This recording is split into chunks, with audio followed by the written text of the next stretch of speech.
ধন্যবাদ।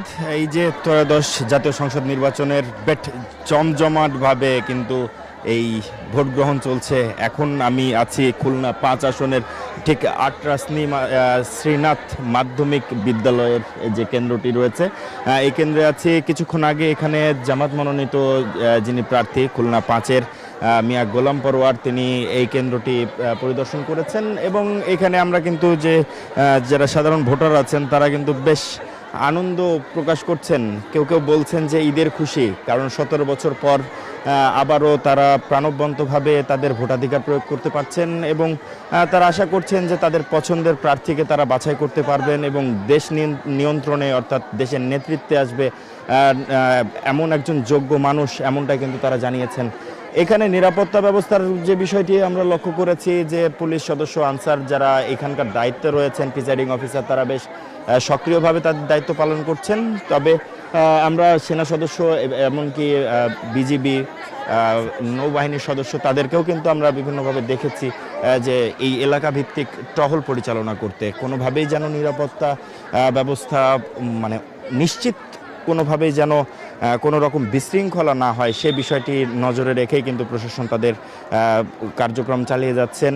এইখানে যারা বুঝতে পারছেন না যে আসলে কোনটা তাদের বুথ বা কোনটা তাদের কেন্দ্র, ঠিক তাদেরকে কিন্তু বেশ যথেষ্ট যত্ন সহকারে গাইড করে কিন্তু তাদেরকে কেন্দ্রে ঢুকানো হচ্ছে, এটাও কিন্তু আমরা লক্ষ্য করেছি। আর ভোটারদের মাঝে বেশ উৎসাহ লক্ষ্য করেছি। সেই ভোর অনেকে ফজরের নামাজ পড়ে এসেছেন।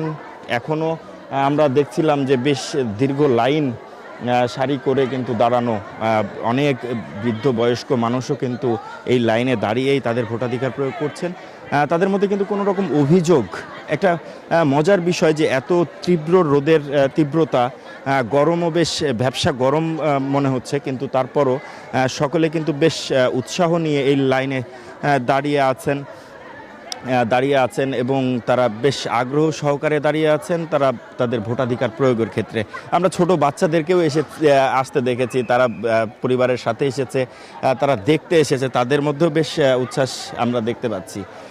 একই সাথে যারা এজেন্টরা রয়েছেন তারা বেশ সুশৃঙ্খলভাবে এই কেন্দ্রের বাইরে অবস্থান করছেন এবং যারা ভেতরে কাজে ব্যস্ততার মধ্যে আছেন তারাও বেশ বলছেন যে তাদের দায়িত্ব পালনে যেন কোনো রকম ত্রুটি না থাকে সে বিষয়ে তারা সচেষ্ট আছেন। একই সাথে এখানে কর্তব্যরত পুলিশ সদস্যের সাথে আমরা কথা বলেছি, তারাও বেশ সচেষ্টভাবে সব রকম কার্যক্রম পরিচালনা করছেন।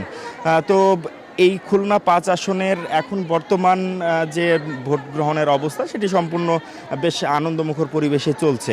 আমাদের আরেক সহকর্মী আছেন গোপালগঞ্জে, জুবায়ের সানি। আমরা যুক্ত হচ্ছি সানির সাথে সেখানকার ভোট গ্রহণের সর্বশেষ তথ্য জানতে। সানি। নতুন সানসিল্ক ব্ল্যাক শাইন, তাই গ্লাস শাইন, ঝলমলে শাইন করো, গ্লাস শাইন করো।